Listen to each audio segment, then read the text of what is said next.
Hey guys, this is Dr. Jennifer Paul with Conscious Healing Solutions, and I am here for Free Therapy Friday to talk to you guys about negative emotional patterns. Last week we talked about thought distortions and how we develop sort of our self-defeating thought patterns. We talked about things like shoulds, all or nothing thinking, fortune telling and assuming. So I hope you guys were able to challenge some of those negative thought patterns over the last week.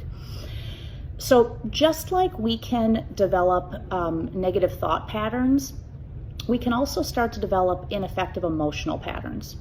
And this can happen for all different reasons. Sometimes we might feel like certain emotions aren't okay to feel. We may judge emotions. So for example, anger. A lot of times anger gets a bad rap because we think that if I feel angry, I must be an angry person. But the reality is that anger is an emotion just like any other one.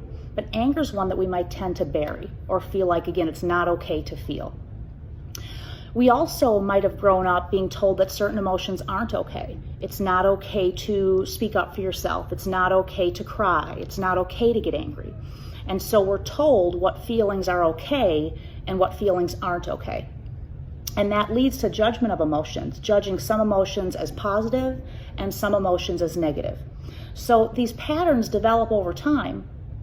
And what happens is they really start to limit us, because what happens is we bury things, and these emotions don't go away when we bury them. In fact, they usually build when we don't actually talk about how we're feeling. And what happens is we get stuck, and we get stuck in suffering. And suffering is long-term. Now, it's human emotion, right, to want to avoid the pain of, let's say, feeling a certain emotion. But the fact is that pain is short-term. Feeling the pain of anger, feeling the pain of sadness, of depression, is actually shorter term than burying it, because the burying it doesn't get rid of it. It only builds it. So in our effort to avoid pain, it actually leads to more long-term pain. And that's what we want to kind of remove ourselves from, is that pattern of telling ourselves that I can't feel this, or I'm just not going to say anything, or it'll just go away, I'm fine. So let me give you an example of a kind of short and long term. So short term, we feel pain, but long term, we feel suffering. So if a friend says something that hurts your feelings, maybe gives you some negative feedback on something, well, it's natural that you're going to feel hurt. You might feel angry. You might feel embarrassed.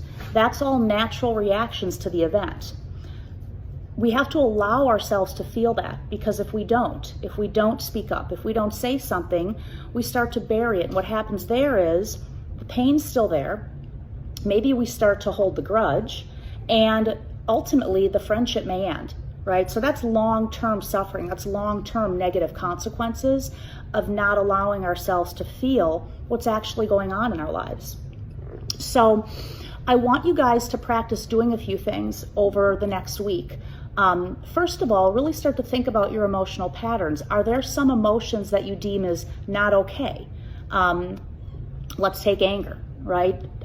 Telling yourself it's not okay to feel angry. I don't want to get angry. I don't want to be an angry person. Start to take a look at the emotions that you avoid. Take a look at the emotions that maybe you were told weren't okay growing up. And start to challenge your view of them. Start to challenge your judgment of those emotions. I really want you guys to take a look at emotions as just energy. It's energy that comes and goes. It will pass if we let it. But to let it pass, we have to actually feel it. So that second part is allow yourself to feel the emotion. Allow yourself to feel how it shows up in your body. What other emotions might come with the emotion that you're feeling? Thirdly, allow yourself to be honest. Allow yourself to be honest with maybe your partner or your coworkers or any other loved ones about how you're feeling.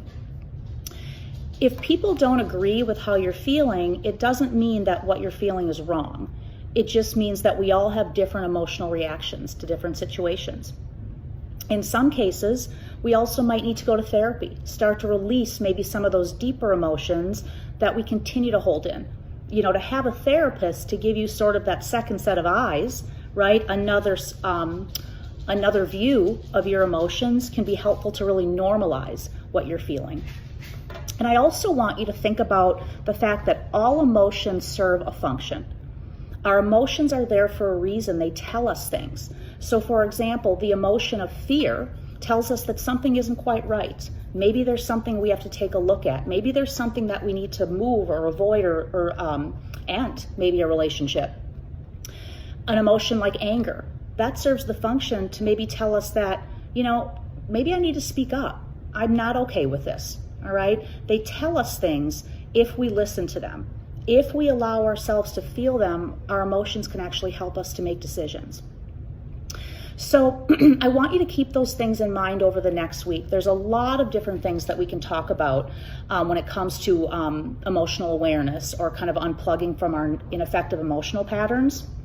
But for the next week, I just want you to, again, recognize your patterns, recognize the emotions that maybe you don't allow yourself to feel or shy away from, and start to be honest with yourself. Allow yourself to feel them. Allow yourself to recognize or to ask yourself, what is this emotion telling me? What we're going to talk about next week is actual tools for handling those really intense emotions, because there are times where our emotions do become extremely intense. And I want to teach you guys strategies of how to be able to regulate those emotions in the moment, to be able to soothe yourself when you need to, in order to proceed in the most effective way. So I hope you guys enjoyed this week's episode of Free Therapy Friday.